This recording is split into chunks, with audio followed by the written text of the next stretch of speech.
wait a second. Might just You don't know hop how. in. Yeah. No, I know. You're like, I'm not in Yeah. good hands. I don't even have my microphone to my mouth. Yes. It's real gold. Solid gold.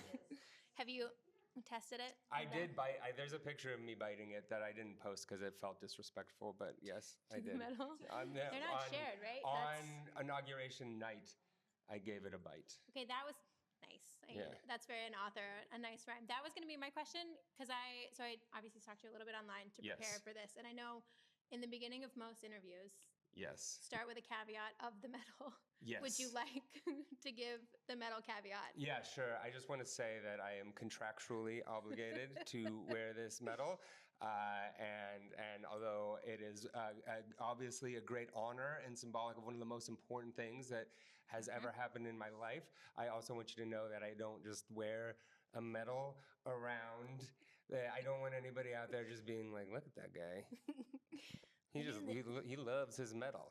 I am fulfilling my obligations as National Ambassador for Young People's Literature. I have, with as much respect also as you give the medal, in my mind decided that you're the Miss America of children's books. Okay, and thank you so much. Your Miss America tour of children's books, and it's a 2-year tenure. That's right. Is that correct? Yeah. How far into? When I believe Miss America, only a 1-year tenure. So more important. I'm like 2 Miss Americas.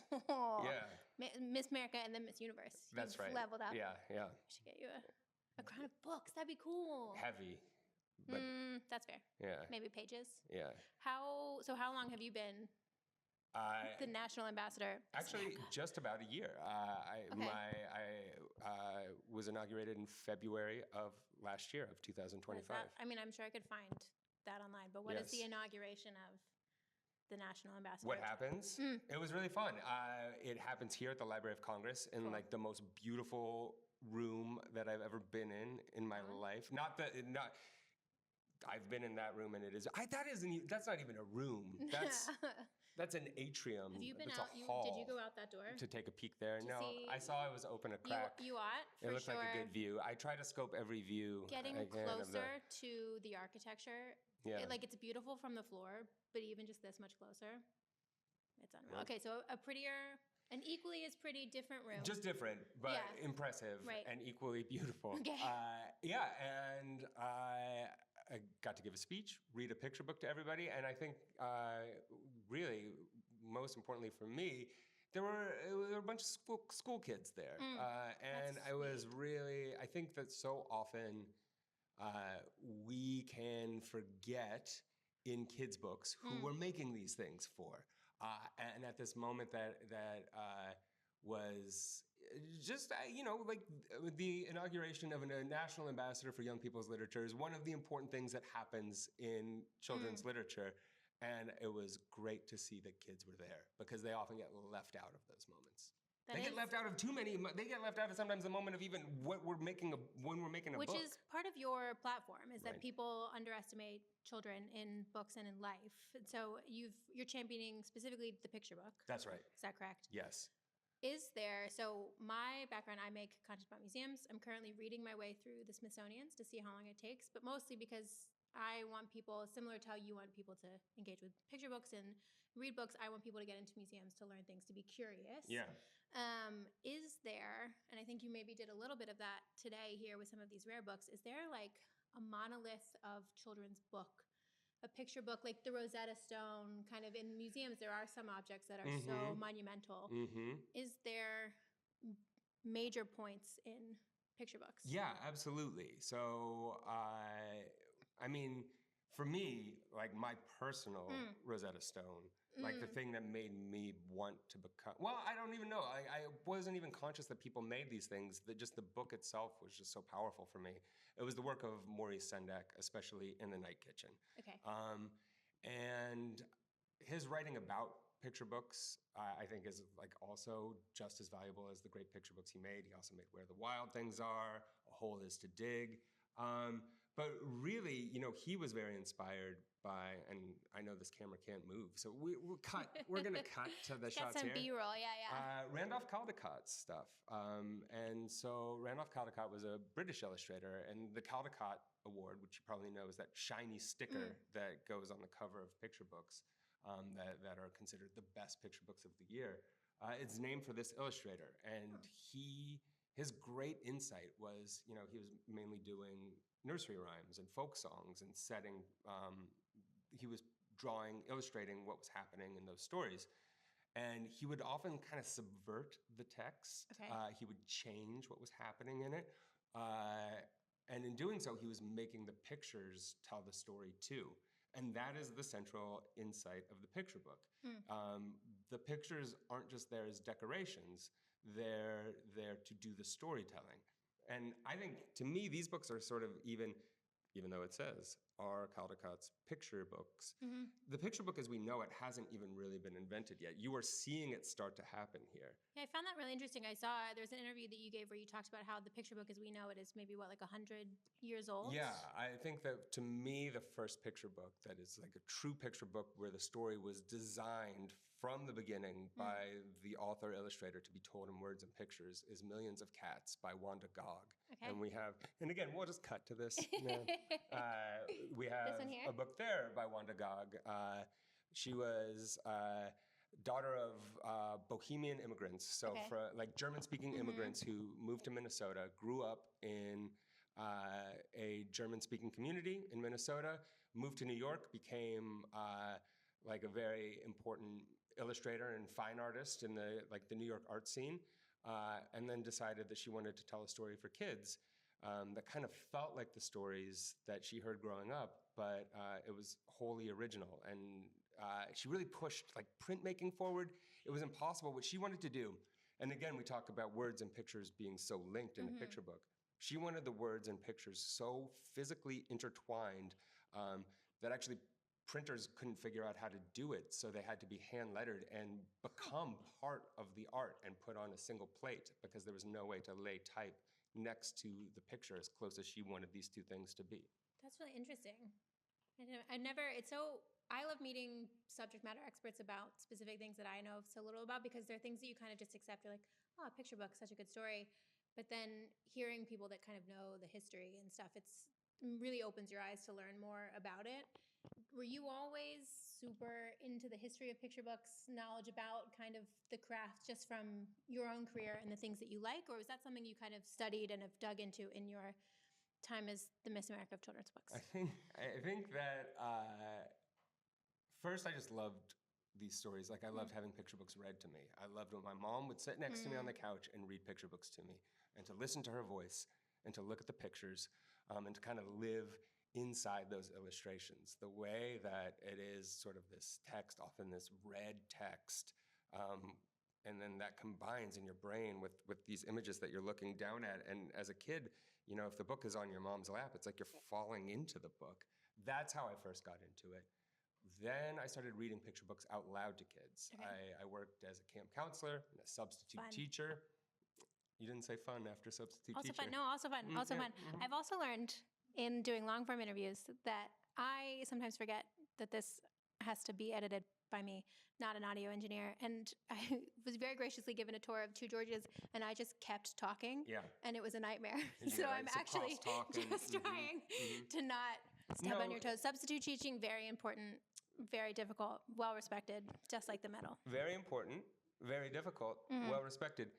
Again, fun was missing from that list. Sorry. That's why, yeah. Was it? Yeah. Fun? No. Okay, No, it was mostly okay. getting stuff thrown at me. No, it was really, I subbed everywhere from like kindergarten to 12th grade. But I loved being, Different challenges. yes.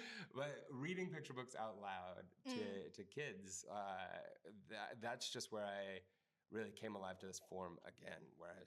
And that's when I wanted to know how it worked, because it was such an effective way to tell stories and so distinct from other storytelling forms. I'd never seen anything that worked quite this way. The language was beautiful. It was some of the most beautiful prose, sometimes veering into poetry. Writers who have made picture books are some of the greatest writers who've put words down. The illustrations were incredible, but beyond this relationship between words and pictures, there was also, it was a performance. It was read out loud. And if you're an adult who reads a picture book out loud, you are like an actor who has been cast in every role. The body is so important. They're like elements of dance even, because the gesture and the rhythm with which you turn the page, the angle between your face and Building the book. the suspense. That's right. Yeah, you can a slow page turn, a fast page turn. It's different reading it out loud than reading it in person, and kind of you have to engage with the kid and where they're processing, because it's not that they can't process, but they do process at a different speed than adults, and so being mindful of. And every kid is going to be like every kid or group of kids, even if you're at the same school, the same grade, if you're reading the same picture book to a group of kids before lunch or after lunch, you have to do it differently. And a good teacher, a good librarian, an adult who knows how to read picture books out loud is listening to the audience, and finding out how to tell the story just right for them. Do it justice. Does that, as an author, knowing that there is, once it goes into the hands of someone else, is there kind of something that weighs on your mind to make sure that how someone would tell the story on now your behalf, in how either you're setting it up, or is it any story that's told is? I think that's right. I think that it's a collaboration, and especially for me, I don't draw. So already, any picture book I write, I've written the words, an illustrator is coming in and making the pictures. Do you have a general, because I can't draw either, and I've also not put in the practice, because I know a lot of artists are like, everyone can draw if you just practice. I know some. Maybe who's to say? It's the most annoying thing. I have so many illustrators. I work with them, and I'll say like, I can't draw, and well, you can. You can. When did you stop drawing?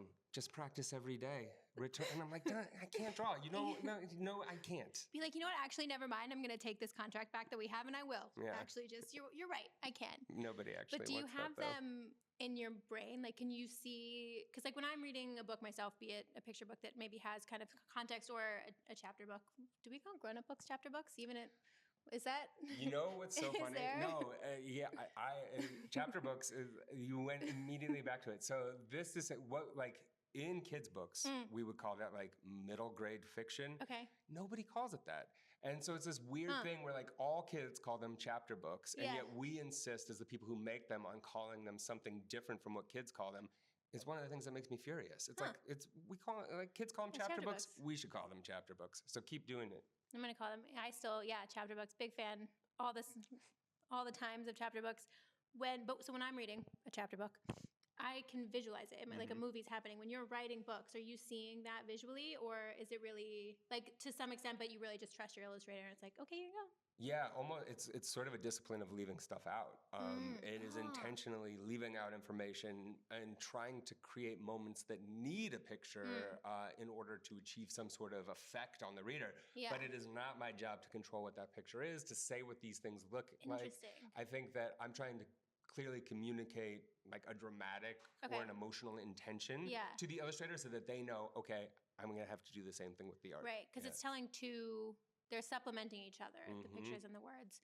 So when I think about like when creating social media videos, especially this long form, short form, you have such a small window of time to tell a succinct story that for different reasons grabs attention. How, in telling a story that is entertaining, maybe provides a little bit of value, how are you conceptualizing that structure in your brain to still tell a story that's funny, has a message in? Because are there limits? I would assume there's like, it can only be this amount of pages before it levels up, it evolves to the next Pokemon iteration or something. Whatever the next thing is between was it like the Charizard would be the chapter book. I think Charmander, children's book. Is he the little one? Charmeleon is picture book. Charmeleon. Is he the cute one? Okay. And then Charizard was going to be the chapter book. Okay. Isn't there a really big one? That's Charmander. Charizard is the big one. The biggest? The biggest one. Oh. I always thought Charizard was the really cute one. Sound off in the comments. Let us know. I'm going to call my brother. I can't wait just to hear how wrong we are about Pokemon. Yeah, my experience is that people who love Pokemon are very chill. They don't mind when you get it wrong. So be generous. Can fully see our enthusiasm and respect, and do not overlook that and nuance at all, for sure. Reading yeah. it. So no, okay, so you it are involves- limited by, most picture books are 32 pages long. Oh. That's the most common length, and that has to do with Wow. printing. Oh, okay. You basically, printers get things in 16-page increments, and so you get 2 of those 16-page increments From who? from the trees. Okay, that was our question. The supplier of the From pages. the trees. Okay. The printers, it's just the easiest to like kind of, it's this complex cut and folded thing called a signature. And that is how books are made, Okay. in signatures of 16. You can then add a half signature, so you'll see 40-page books, and then you can go up either 8 or 16. And then is in that why the increments like pages that. get chapter book size smaller? Because they. No, it's just you can go as long as you want, and you do see picture books now that are like, I think that they're still picture books, but they're over 100 pages long. And again, this is the thing. Whoa. We are still figuring out what picture books can do, right? And you would see that again, and now we'll do an elegant cut to this table. I did those earlier while you were wondering. Perfect. Some B-roll, as we call it, in the biz. Yeah, so you have these novelty books, pop-ups, and These two and are so cool. tableaux, right? And this is actually pushing the technology of printing forward generally. Picture books have very often pushed the industrial process of printmaking, So of like the bookmaking. F1 cars of bookmaking. That's right. Yeah, Yo, that's really good. You're welcome. That's really You can good. steal it. Yeah. That'll be my contribution. And then photography, right? Like photography comes in as a picture book form. So you see that like we are still figuring out how this thing works, what's even Yeah. possible. And that's what's so thrilling too, is every year you see picture books that are doing something new. I once talked to this Icelandic I once talked to this Icelandic fisherman. Okay. This will be relevant. It's not a tongue twister. I was talking to an Icelandic fisherman who said that like every time they go out in these like crazy Arctic waters, they pull up some fish that nobody on this boat, like Has ever 100 years of fishing experience, nobody has seen this fish. He's like, sometimes, this deep cold water, you don't even understand like how this is a fish, how this is possible, Yeah. that there's still so much that we don't I think know I'm in the afraid ocean. of the ocean. I am too. I was very For that terrified. reason. For that reason. This is going to get less relevant, but I went to an Icelandic fish museum on the same trip, and I had like a panic attack because these things were so hideous, and I didn't understand how they I feel worked. like that was really big. Really, we'll get back on topic. These hideous fish, I'll For say, sure. are, Yeah, tell are me. picture books. For I know, sure. But we are finding out, we are like every year there is some new thing. We didn't understand what was even possible. And then somebody makes it and it changes the way that everybody makes picture books after that. It's like an iceberg. Wait, who's the iceberg? Mm, In this metaphor, the fish? the fish or the iceberg? The picture books, because there's the Oh, surface the tip and of the iceberg thing. That's right. Yeah. That's scary yeah. then. Yeah, that's right. Yeah, I don't really vibe with really big boats. Yeah. It's called something, megalo something or other, like really, really big machinery in the water. Okay. I don't. Like I already don't love the ocean for reasons of like Yes. undiscovered. I and don't feel dark. like I need to be there. Okay, I have one more question because I think we're up on time. When you were wandering, I saw you get really excited about was that Yeah. was So we've got. why and what? Okay, we were just very excited. We have 4 different editions of Brown Yeah. Bear, What Okay. Do You See by Bill Martin Jr. I've and read Eric Carle. one, and then I saw you get really excited for the fact that there are 4. Yeah. So what's the lore on Brown Bear? So this book, which is like one of the most beloved, popular picture books of all time, has been re-illustrated over the course of its life. But also, as I was just learning today, just even what words were put on the page, the words were changing. It's actually being rewritten, but the structure of the book, so that sometimes you have to turn the page to find out what the next animal would be, and sometimes that was coming before the page turned, and you would turn and see. Totally, if you are reading that to a group of 4-year-olds, it will be a completely different experience doing it. And so the book is actually toggling back and forth. Plus, there were a couple animals in there that are only in one edition. There's a mouse. Okay. This is a wild mouse. And a pink A mouse elephant. that's And then they seen go. some stuff. Yeah. I Like mean, and the I have seen some Snuffleupagus? stuff with, now that I've seen this mouse. You will be Okay. changed after you see this mouse. That's exciting for my Yeah. future. Mhm. Look forward to that. You thought fish were bad. Have you read There's a Monster at the End of this book? Yes. That's a good one. That was one of my favorite books as a Yeah, kid. yeah. I also like Mike Mulligan and the Steam Shovel, and I watched an It's a great interview, one. and we'll end with. It's always good to end with beef. I watched an interview where you said you have an issue with Make Way for Ducklings. I do. But I grew up in Boston. I was going to say, are you from the Boston only, area?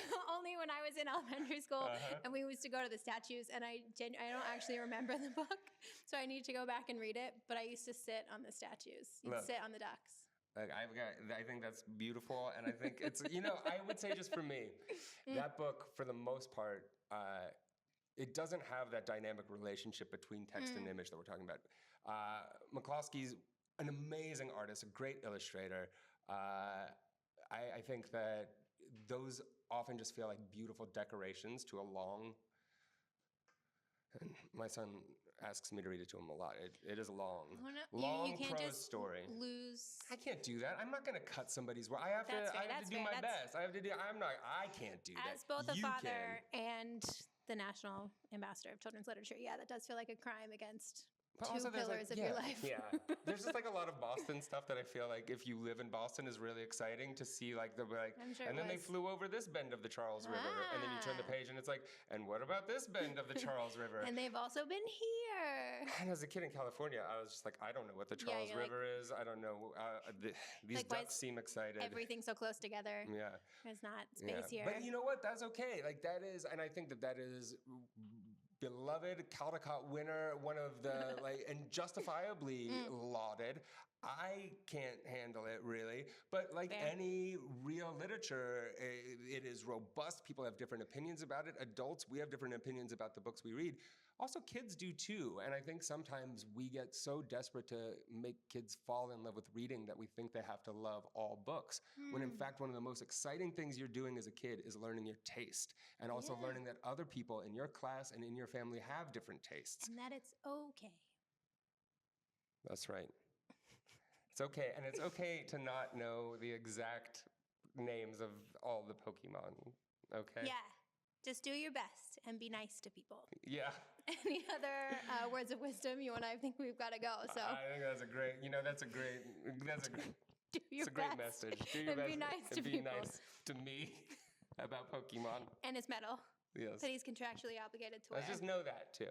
I thought about bringing one, and then I didn't want to put. Oh, that would have been so cool. Do you want to put this one on? Can I touch it? No, you're not allowed to. I was really excited. Yeah. Okay. Well, on that note, beef and no medal. Bye.